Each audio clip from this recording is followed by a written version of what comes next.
All right, so I'm back.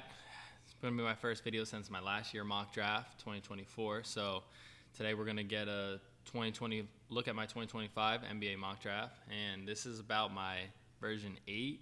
It's my 8th time doing it. It's my first time posting this season, so it's dated back to like February. It was when I started my first one before March Madness kind of started up and all that. But yeah, let's get right into it. And I don't want to make this video too long, so the ones that kind of make sense, we're just going to roll through them, give a little thought process. This is kind of what I think, what I would do a little bit, but about 70% of, or maybe even 80% of what I think the team's going to do, what they need, and then I'll just put a little bit of like if I'm kind of in between two, I'm going to pick which person I would take personally. That's kind of my tiebreaker. That's kind of the method I'm running with. So, we're going to start with Cooper number 1. We're going to get that out the way. We already know he's a Scottie Pippen type player, super high floor, but also very high ceiling, two-way. His three-point shot was in question coming into Duke this year, and he shot the three ball very well. Playmaking was good, obviously defense, rebound, all that stuff, but really what stood out was he's a very good playmaker, especially for reclassing up, being the youngest guy in the draft, and his shot started to fall, so if he can stay a league average three-point shooter, the sky's the limit for him. I wouldn't say he's a generational, like a Victor or LeBron type of prospect, but he is a elite, top tier prospect that can change your franchise, especially since the Mavericks got lucky and got him. Let's say Dylan Harper, number 2. I kind of have a player comp of his body's big and strong like a James Harden, and he's kind of like a combo guard, but he's very good with the ball in his hands, very good playmaker, showed that as a freshman at Rutgers, and downhill scoring, shot making, all that stuff. So I know San Antonio has guards, but you never have too many guards, and realistically they only have 3 guards, and 2 are really their future, and one being De'Aaron Fox. So Ace Bailey would be good, or Dylan Harper would be good just to develop and stuff there. So now this is into the draft. Now I have to start thinking. Those first 2 picks, that was what it is. That's kind of how it falls. The draft starts at 3. Ace Bailey hasn't been visiting with top teams, canceled his workout, so refused to work out with the 76ers, whether he doesn't want to join a team that's win now ready, which, would think it's a blessing, but I guess he sees it more so he's trying to get a team where he can be the guy and develop and, get shots, but look how that worked out for some guys like LaMelo Ball. You get all the shots, but, you don't sniff the playoffs. So I'm not sure that's the right way to go about it, but I'm going to say the Sixers actually trade. I know I'm going to make a trade. This could ruin the whole draft. I am going to make a trade with this pick, and I'm going to trade with where are they? Brooklyn, because I think the Wizards take him. I think Utah could take him. I think the Pelicans could take him. So I think Brooklyn jumps up. They have a bunch of picks in this draft, which is good because they need everything. But let's say they take 8th and 19, and then maybe they throw in a second. We'll just do this for now. Something, maybe a player, I don't know. But anyways, 76ers and win now. They don't need a project. They could reach and take Trey Johnson, be a good fit. Malawatch, but why do that when you can just move back and let the Brooklyn take their guy in Ace Bailey at number 3. Still have him going 3. I know, not 6'10", 6'7.5". He'll probably be listed at 6'9". Still has size. Still has elite shot making. I still think he's a top player, even though his floor is a little lower than some others. We're talking about a top 3 pick. You draft based off ceiling, and this guy could be a potential all-star. And then VJ Edgecomb's right in next to LaMelo Ball. Perfect. Downhill defense, shot the 3 ball much better in conference play towards the end of the season. Definitely had a good end to the season. So this is a great guard to put next to a playmaker and not ball dominant, but ball dominant guard in LaMelo Ball, who you get a 3-and-D type of elite athleticism guard next to him. Goes well with Brandon Miller as well. And now the Jazz are on the clock. And for the Jazz, I've been hearing some stuff. Jeremiah Fears, I've heard a little bit. I'm very high on him. Do I think they take a point guard? Trey Johnson's probably the safest bet. Con Knuppel. I'm going to take Con. Actually, let me think about this. Let me think. Trey Johnson, great catch and shoot shooter, big-bodied, could improve defensively. That's what we're going to do. We're going to take Trey Johnson. And I do think he's a little better. I do think he has more upside than Khan. But this is where Jeremiah Fierce, point guard next to Bub Carrington, who's more of a two-guard combo. Shot is a little streaky, shot low percentage from the three. That has to change for him to be effective in the modern NBA. However, I trust his shooting. His craft is insane. And I'm going to take him. It was either between him or Kristaps Zaccharie. Whoa, butchered that name. But, I'm going to go with Fairs just because his electric upside. And I feel like as of right now, this is a good place to put him because the Wizards have a lot of vets in, Middleton and Smart and guys who can help him develop. So I am going to take him there. In number 7, we are going to take Concanupple, shooter, wing, fundamental, great footwork, great skill, doesn't do too much, gets to his spot, can score, super, super high ceiling, maybe the second, third highest ceiling in this draft. And then here, perfect trade back. You can get your center, back up for Joel Embiid, learn from Joel Embiid, next to Joel Embiid, you can play them together, twin tower look, double big, and that's perfect for them. Now the Raptors, Malawach would have been real good. Carter Bryant would have been good. They have so much length in wings. They have shooting guards. I'm going to take Zaccharie because they do need another point guard. Emmanuel Quigley's good. They do need a backup. Who knows if Emmanuel Quigley even gets traded, in the future. So I am going to take Zaccharie. And we are going to move to 10 with the Suns are up now, newly acquired pick. The Suns need size. I've heard a lot about Derek Queen, Colin Morey-Boyles, big guys, more power forwards, smaller builds. Both cannot shoot well from outside. It's not necessarily needed, especially with the roster they have currently, with the shooting they have. But you can take Jon Berger. That would be a little bit of a reach for me. I've seen some other people have that. I'm going to take Carter Bryant, most likely. Great wing. I know they don't have a center still, but I just wouldn't feel comfortable reaching on any of these other guys, honestly. So I'm going to take Carter Bryant. If it is Derek Queen or Colin Morey-Boyles, we kind of all saw it coming. But personally, I wouldn't do that, and I'm not sure they're going to.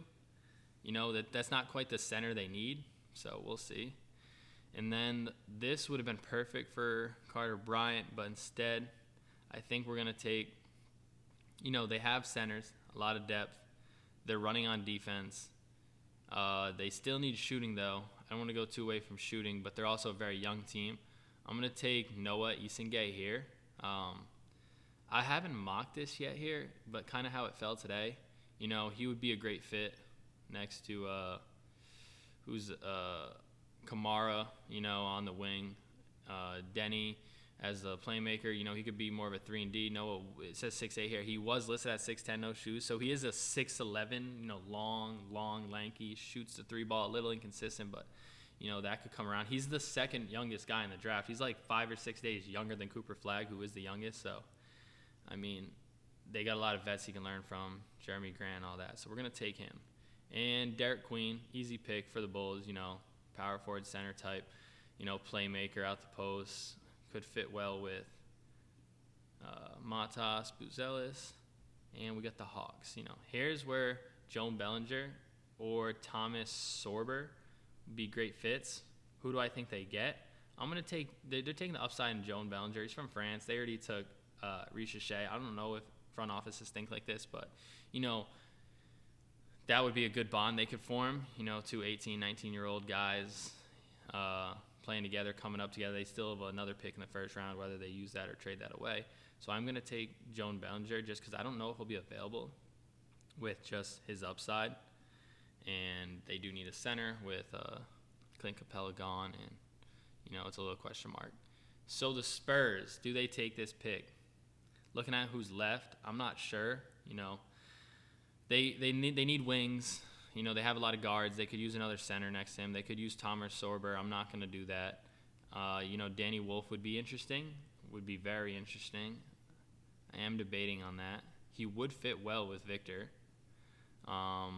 Let's see. Conroy Boyles, they have a lot of shooters, but with Castle and, Harper's shot coming around, I'm not going to do that. Will Riley, I love him. Super skilled, super young, tall, lanky. Could be a great 3-and-D wing, can create his own shot a little bit. I mean, he could develop into something. They're still young, so they could develop a guy. Do I think they take him? Honestly, I'm not sure. So I am going to take hold up. Who could trade for this? Let me just see who's on the phone. OKC. No, because these teams all need wings. You know what? We're going to take Cedric Cardwell. I know he's not super up here, but we're going to take him. He's long, 6'5.5". However, the dude has a 7'2" wingspan at that size. I mean, that's Kawhi Leonard-esque. That is ridiculous ratio. Shoots the 3-ball well. Started Division III, but, the shots transferred everywhere he's went. And for a 3-and-D wing, this is a perfect fit right here. He has room to develop, but also he's ready to go now. I think he's a young senior as well, only 21 maybe. Still young, especially for a 4-year guy. And now we got Oklahoma City, the champions. Do they take this pick? People rumor them trading up. Who's going to help the team that just won a championship with all the ammo to keep this going on for a decade? I wouldn't, I mean, I guess if it helps your team, but this is the one team you'd probably stay away from. And looking at these guys, Liam McNeely would be a good fit add some shooting to them. They could use a little more shooting. Defense with CMB, that would fit them perfectly, depending on what guys they're going to lose. Maybe they lose Lou Dort at some point. They have to trade him. They lose, they don't really have too much small forwards. Hardenstein's probably gone. I'm going to do CMB. He would fit well with Chet as well, just because Chet's can floor space. Haven't mocked that yet, but I think it's going to be some wing more so. So, I mean, Boyles, you could do Liam McNeely, you could do Will Riley, you could do, there's a lot of guys. Rasher Fleming, I would love that, honestly. But I'm going to do Boyles. I'm going to say this stops his fall. And the Grizzlies. Well, a lot of people are going to take McNeely, which I think that's an interesting fit, honestly. Right here, I'm going to take Will Riley. I think they're still young. Obviously, they want guys to go in now, but I don't think they're going to compete in the West this year or the next year. So I'm going to take Will Riley. I'm really intrigued by his upside. And McNeely, defensive questions, all that stuff. And for the Minnesota, I've mocked this a lot, so I'm going to take Igor. They could use another playmaker next to Ant. He's got size, and Minnesota has a lot of size. They love the size. Dillingham's still there. They look to move on from him when the KD trade. So, how much are they invested in him? He's also more of a shot creator, six-man type guy. Denham could definitely run the point, could definitely play make, like a jumbo guard, point forward, whatever you want to call him. The shot's a little inconsistent, but it looks good. Shot creation is good. I'm super high on him, so 17 is definitely great value for him. That would be great value. Now the Wizards are back. Perfect. Center next to Alex Sarr, Thomas Sorber. Danny Wolf you could do as well. I just like Sorber's fit better. Also, being a freshman, young, 19 years old, he can develop. The Wizards are, at the start of their rebuild about only really, you could say 2 years in, but only 1 year in for the full rebuild. And they still have a long way to go, but the East definitely looks like it could be for the Open this year and for the foreseeable future. So they're building right. The Sixers get their second pick. Now that they have Malawach, they could trade this, but you also can get a 3-point shooter, a wing, and I would do Nick Clifford or Liam McNeely, and I am going to go with Clifford just because he's older, he's ready now. Sixers are ready to go all in this year, especially with Halliburton out, Dame out, Tatum out. The East was already weak. Now you got 3 All-Stars in the East out, so it's just wide open. The Heat, this is my team. McNeely wouldn't be bad, wing, shooting. Jace Richardson's going to be my pick. I would love Nolan Traore. They do need a point guard. They do need another ball handler. Besides Tyler Hero, who is more of a combo, they really have no like playmaking point guard on the entire roster. I'm going to take Jace Richardson. He's more of a combo guard as well, but I just feel like, the history with him, his dad, just how he plays, his his grit, toughness. I think 20 is a steal for him. But he could also do McNeely and Nolan Traore or Rasheer Fleming, and I'd be super on board with that. But considering we have Bam and Ware right now, I'm going to stay north towards guard, and we're going to go with him, which gives the Utah Jazz a perfect fit. Liam McNeely, and this stops 21. All right, the Hawks are up again. Let's see. So we picked Behringer with the last pick, so we got center. They still could use other bigs. They could use a guy next to Trae Young, like a Traore. I don't think they're a great fit. That's pretty clunky. Rasheer Fleming could be good.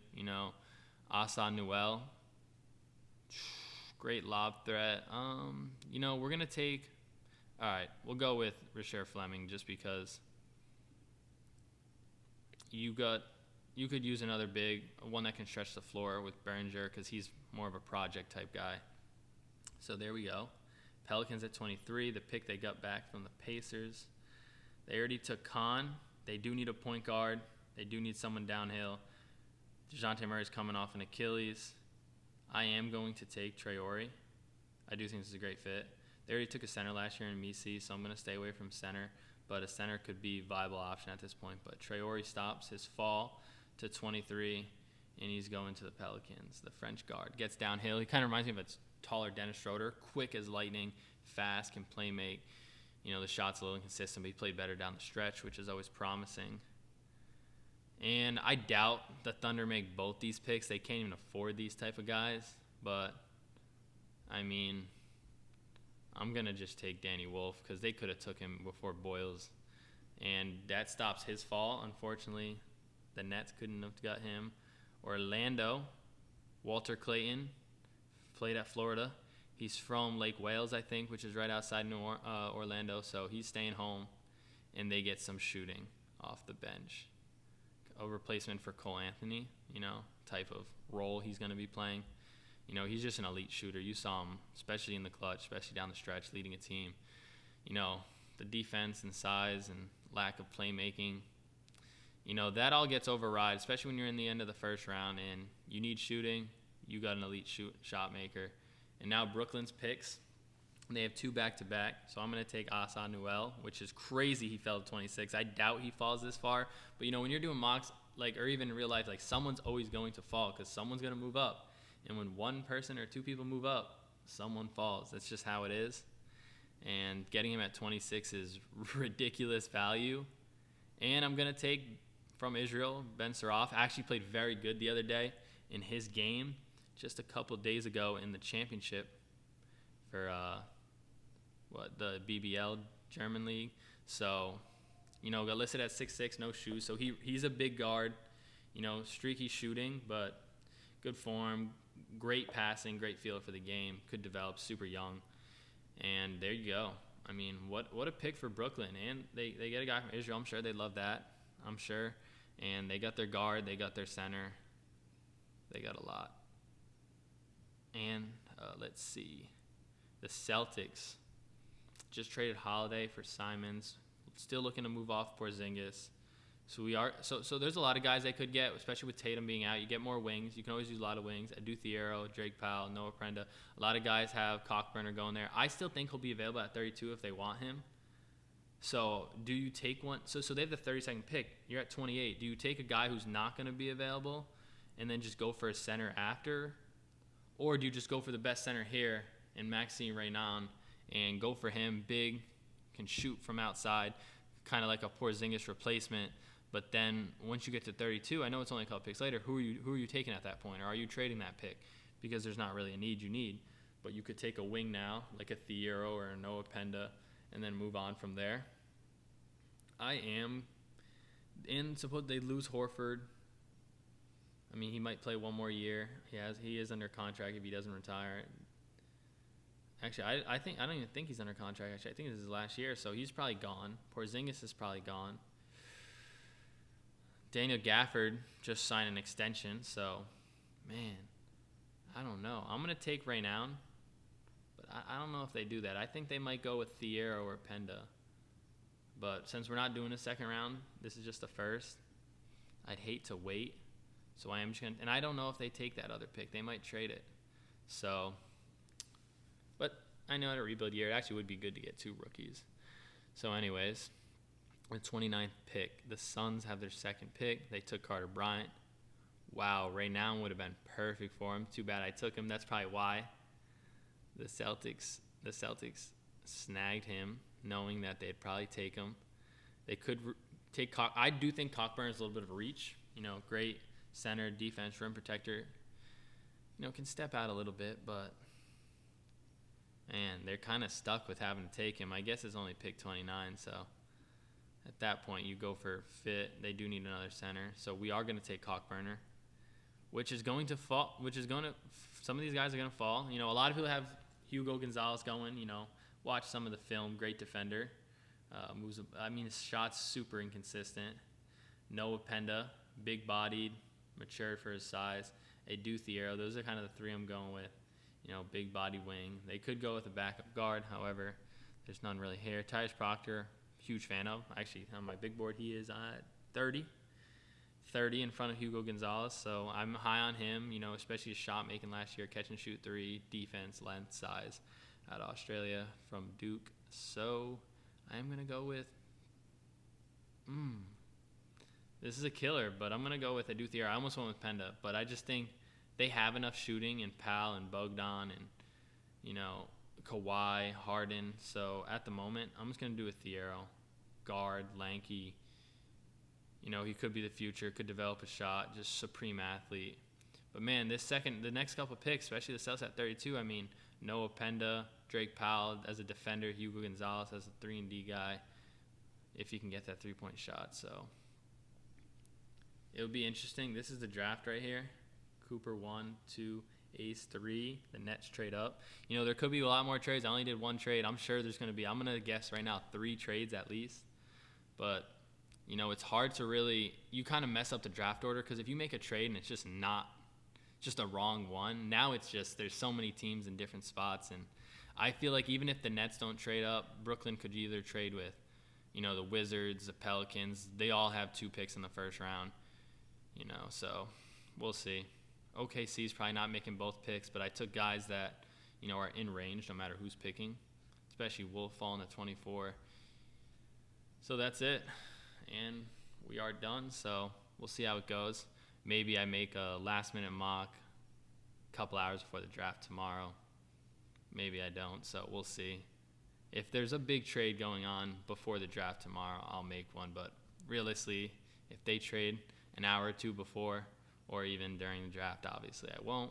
But I'll see you guys back for round 2. I'm going to make one right after the first round ends. I'll make one that night, and we'll go from there. Take care, guys.